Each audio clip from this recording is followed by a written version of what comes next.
Kristen with Nerdette's NewsStand, and I want to talk about women in comics, particularly DC Comics, because we're going to go over an article I seen about a week back. Now, I did originally ignore it because it seemed very self-righteous and dogmatic in nature. She definitely wants to have her way or the highway. She refuses to actually put any sort of real facts within this argument. And it's kind of a waste, right? She's saying that DC Comics has a gender problem, that it does not hire enough women. Not only that, but she also does go over the bloodbath that we've seen when it came to laying people off, right? Only one woman lost her job, which was Bobby Chase in that scenario. Now, she goes over the stuff with Warren Ellis, which has nothing to do with her, thesis in this argument. Has nothing to do with her point whatsoever. And I've talked about Warren Ellis, how I feel about that situation, so I'm not going to go over it again. Now, she does say, I want to talk about the massive gender disparity in their hiring. Again, still, yes, really. The way you write kind of puts a picture in someone's head of the kind of person you are. The picture I have in my head is kind of a bigot. Not gonna lie. I don't throw that word around very often because it has lost its meaning at this point. But what she fails to consider is the fact that comic books are generally read by a male audience. The target audience of most when they are writing or drawing or inking or even doing the letters is generally male. I would say probably about 80 to 90% maybe. And it's simply because that is the audience that grew up with them. Not only did they grow up with them, superheroes in that kind of power fantasy and escapist market is generally directed at men. You have beautiful women. You have powerful men. So it is something males usually pick up on. There is a small audience that is, for female. And that is okay, right? And that is normal. That's how gaming is. That's how other, Star Wars is. It is usually mostly male. So, not only that, but she's going to go over these facts, and none of them are facts. But if you have to, kind of hire in the same process, that is your reading process. I would say about 2 to 3 females for every 7 males, right? So let's even go high and say 30%. So 3 to 7, right? That would be normal, but that is not good enough for her. She is going to make sure that she goes over about how wrong that is. Now, there are a lot of really great women in comics. There are a lot of self-righteous women in comics just like her, but I would even go as far to say that I still like reading Gail Simone's old work. I love Laura Braga's artwork. I love Amanda Connor's artwork. When you see something that is that style, you know it's Amanda. She's got a signature to it, and she's so talented. Rachel Dodson, fantastic. There are so many. Nicola Scott, Joelle Jones, Amy Chu. There are amazing women in comics. But then you also have the type that would really love your article, right? Like G. Willow Wilson and Heather Antos and Zoe Quinn and Kelly Sue DeConnick, Mariko Tamaki. Like, you know what? Actually, Mariko Tamaki, I'll give her a pass. Her Wonder Woman's been getting better. They introduced Liar Liar, which is Maxwell Lord's daughter, and I really am enjoying the character to a point. It's better than her typical writing, especially when it came to like She-Hulk. Yeah, that was terrible. But I want to look at some of these figures here, because if we're going by that formula, 30% female, they are doing great. Actually, they're doing perfectly fine. And this was supposed to be about women, right? But for some reason, trans and non-binary always get packed in with women. And it's really ridiculous. I actually am completely against that. But she's going to go over that too. So she says, I'm only looking at gender here. But from a glance, the creative teams are not particularly racially diverse. Mind you, this was about women. And when it comes to the writer of this article, it is, it's somebody that's also written for Bleeding Cool, I believe it was.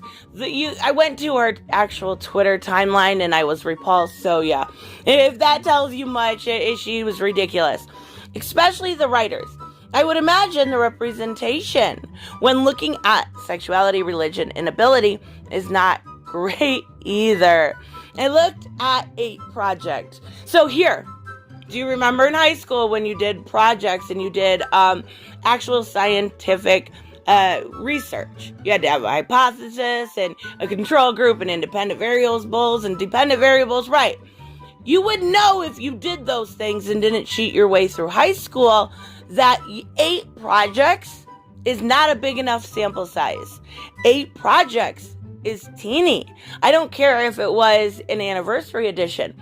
8 projects is not enough, of all of which have 40 to 70 named creators, which associated with them, and only noted 1 non-binary creator. See, there we go, lopping it in with female. No, stop, don't. If I have missed any other non-binary creators, I apologize and will happily take correction. But it's also worth noting that not everyone is out about their gender. What? Okay. So these stats are largely based on my assumptions from names and photos and should be taken with a grain of salt. What's the problem here? I don't understand. She's not getting to a point, so let's see if we can get to one.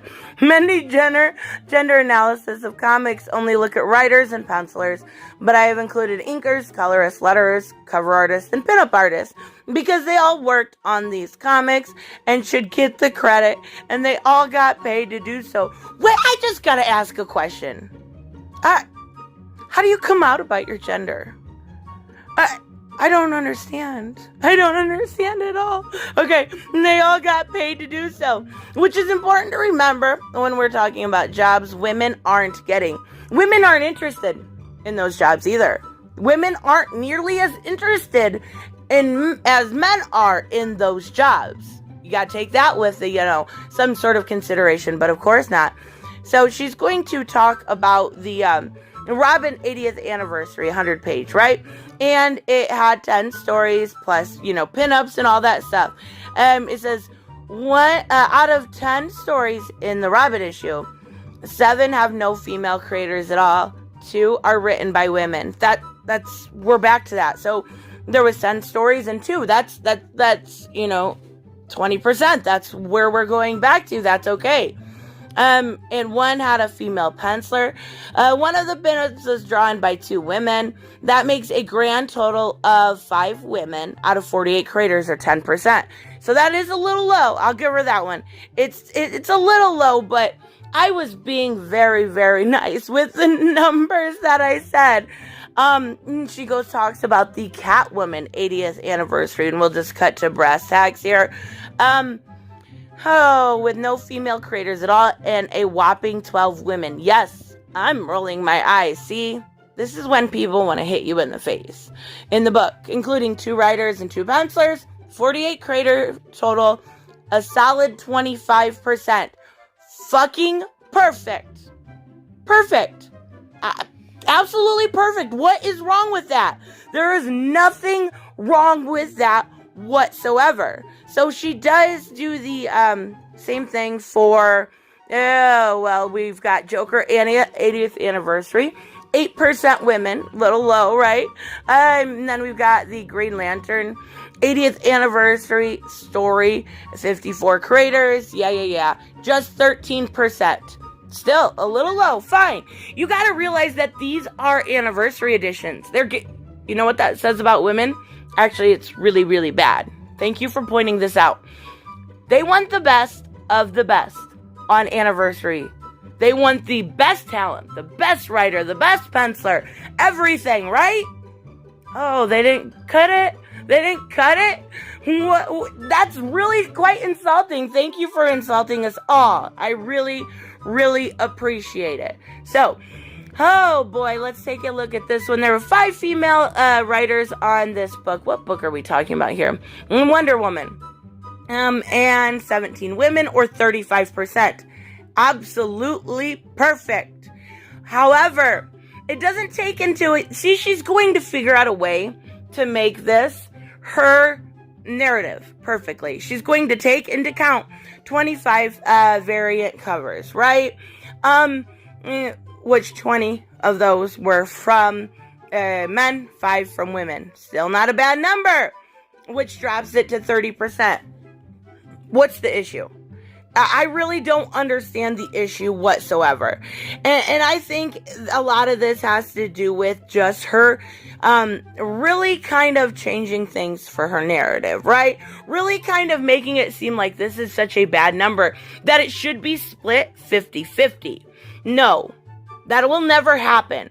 That doesn't make sense for it to happen. It is not 50% of actual viewers, readers, whatever you want to say. So there's no need to have it 50-50. Same with the non-binary one, right? One character, one person out of 70. That's okay. That's okay. That's about the average when it comes to not only readers, but when it comes to the, United States, looking at, percentages of larger actual situations instead of the very small 8 projects that you picked. So go ahead. Try to do this. Try to say that Earth's population is approximately 50%. Yeah, but readership is not. That throws this completely out the window. Yeah, you write this long, horrible thing about how terrible, this story is. This company is absolutely terrible. They are not inclusive. They are not diverse. They are not doing what we want them to, and we are really upset, guys. No. Absolutely ridiculous. She even talks about when Marguerite Scott kind of got excluded from a Bat Family Summit, and she was writing Batgirl. Guess what, Marguerite Scott? You're okay. You're okay. I'll give you that. But, when it comes to those summits, Bat Family Summits is usually Batman, Detective Comics, and the very close ones. They don't include Red Hood. They don't include Batgirl. So what you did was something you knew would get you some attention. But here you go. Here's your attention. Absolutely ridiculous. This whole article, I'm not saying that girls are treated fairly at the comic book industry, because that's not true. I'll say that right away. But her numbers and her premise is absolutely 100% false. It should line up, or, at least try to line up when it comes to actual readership. But, there's still a casting couch. There's still all of these things. There's still flirtation and Comic-Cons and drinking and doing coke off of someone's ass. And there's still all of that. But what I want to show you is something that is almost a veiled threat, right? She is going to talk about the comics pledge we all made fun of. For a long time, they've had it out for Scott Snyder's. And they've really kind of thrown him under the bus when it comes to the Whisper Network, which is largely blown out of proportion, but it is real, right? It's just a group of girls that talk and have fun and plot for people's death and try to get people's books canceled, right? So she says that Scott Snyder, she says, because it was a completely empty promise. The most erroneous bad actors can post any graphic they like to on their Twitter account, and sharing a graphic and hashtag is no substitute for doing the work. And of course, they put this weird, veiled threat at Scott Snyder, by putting him. Why'd you pick him? Is it because he's a big writer? Or is it because you bitches have had it out for him for a really long time? And then she goes through everybody that shared it. Tom King, Scott Snyder, Joshua Williamson, every single one.